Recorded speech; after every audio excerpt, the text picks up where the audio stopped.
primeira vez. Agora, o que eu queria falar sobre esse jogo é muito mais extracampo do que algo que envolva diretamente a partida. É claro que o resultado reflete com a minha fala, mas eu quero dizer para você, senhor André Sanches e Companhia Limitada, da Transparência e Alegria, Transparência e Fundo de Quintal, Transparência e o Raio que o Parta, que é essa oposição bizarra e tendenciosa e que forma um sistema dentro do Corinthians, que enquanto o senhor está aí, preocupado com impeachment, com notícias sendo ventiladas ou jogadas na imprensa, bem na semana da aprovação do impeachment do Augusto Melo, o Augusto Melo e seus comandados estão trabalhando.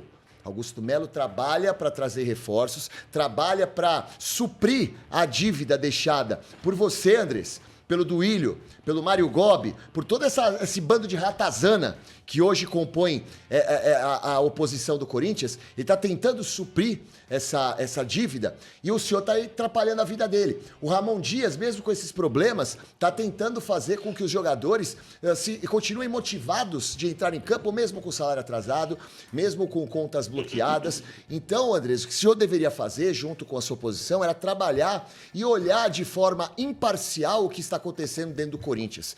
Qualquer pessoa que ama realmente o Corinthians é contra esse impeachment ridículo criado pela oposição ridícula dentro do Corinthians. Então continua atrapalhando, Andrés. Continua atrapalhando, porque Augusto Melo e Companhia Limitada, que hoje estão no Corinthians e deveriam estar mandando no Corinthians, não o senhor e as suas amigas, seus amigos, o Raio que o Parta, eles estão mandando no Corinthians e tentando fazer o Corinthians sobreviver, depois de anos e anos de fiasco na mão de vocês. Gente, para falar da partida de ontem, né? Vamos entrar nesse tema mesmo, meu caro Daniel Marcos, também colocando você nessa discussão, que o Corinthians conseguiu uma remontada heróica lá em Bragança Paulista. A equipe de Bragança conseguiu o resultado ali com o Lucas Evangelista, depois o Corinthians marca com o Thales Magno e vira com o Pedro Raul. Uma equipe bem mista do Corinthians, para não dizer que quase inteiramente reserva, mas um time que se demonstrou competitivo contra uma outra equipe de primeira divisão do Campeonato Brasileiro. Isso te chama atenção? Te chamou a atenção na partida de ontem, Daniel Marcos? Então, Enio, na verdade mesmo, na partida de ontem teve muitos pontos para se levantar. O primeiro, né, com certeza, não tem nem como falar, assim, a coragem do Ramon Dias de colocar um time reserva, que hoje no Corinthians não é um time reserva qualquer. Você pode ver que tem Thales Magno, que seria titular em bastante equipes, né, da Série A. Tem até o próprio Martinez, que ontem conseguiu dar a resposta numa posição totalmente diferente, de meia direita, um volante de marcação ontem estava dando tapa no fundo, encarando no contra um, o Juninho Capixaba.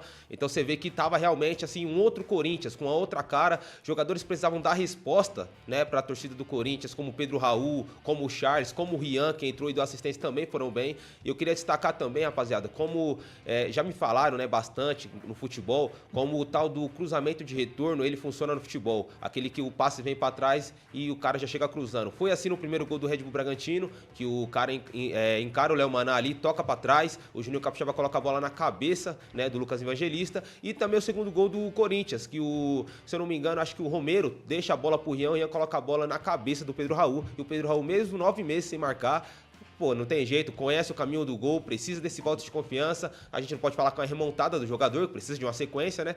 Mas para um centroavante, um gol desse na primeira partida do ano, vale muito, né, rapaziada? Então, eu gostei do que eu vi ontem. Eu tenho duas informações para dar. Eu conversei com pessoas de dentro do Corinthians, primeiro em relação ao Pedro Raul, que me disseram o seguinte: o Pedro Raul, ele vai dar vida nesse Campeonato Paulista, porque ele sabe que a permanência ou não dele no Corinthians, e ele quer dar certo no Corinthians, se passa por esse campeonato estadual. Que ele vai ser muito mais utilizado, na minha opinião, pelo que eu estou imaginando, do que o próprio Yuri Alberto, principalmente nessa primeira fase. Então ele se preparou muito.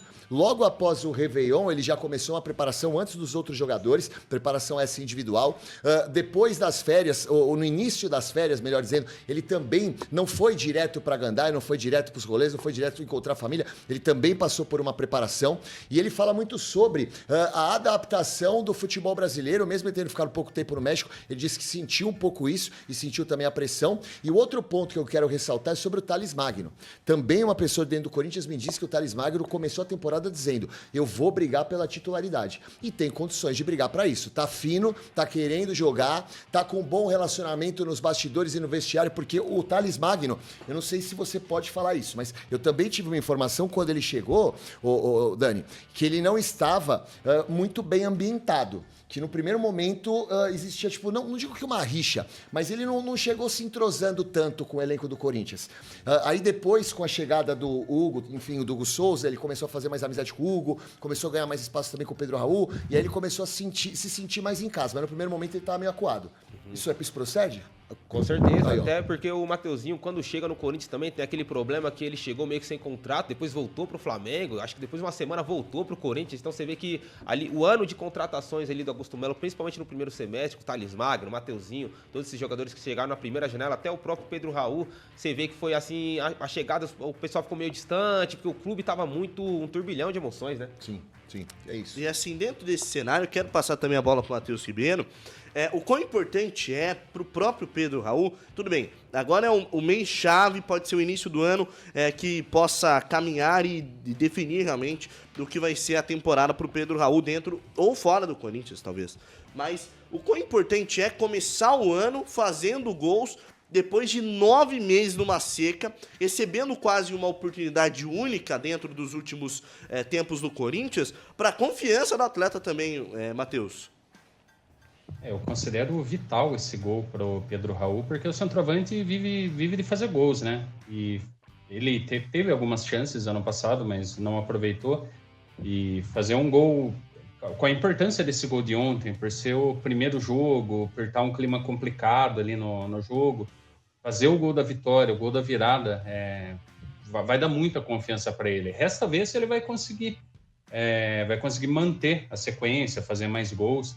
Mas para o centroavante fazer um gol, ainda mais depois de tanto tempo, na primeira rodada do jogo tão complicado, todas as circunstâncias envolvidas ali, é muito importante para o centroavante. E sobre os pontos levantados pelo Guipa e pelo Daniel, gostaria de aproveitar aqui, não falo só pelo jogo de ontem, mas é notável que o clima no Corinthians está muito melhor. O time é mais unido, tem até uma conexão com a torcida, coisa que não estava rolando até, sei lá, coisa de 2 anos atrás. E esse time reserva de ontem, misto, tem peças que foram contratadas ano passado ali e chegaram como titulares, né? O Martínez, o Alex Santana. Esse time reserva do Corinthians de ontem, ele é melhor do que o time titular de, sei lá, 2, 3 anos atrás. Pelo menos essa questão de vontade, sabe? Que é uma coisa que estava faltando no Corinthians e do ano passado para cá, o torcedor tá vendo. É um time que tem vontade e não se abate. É um time que consegue virar partidas. Na época ali quando o Duílio trouxe aquele caminhão de ex-jogadores, Renato Augusto, Gil, nomes consagrados, o Corinthians não conseguia virar um jogo. O Corinthians tomava 1-0 ali e, puxa, o torcedor podia desencanar. Ele sabia que não ia virar. Agora esse time tem a competitividade. E eu, como torcedor, espero que isso seja mantido.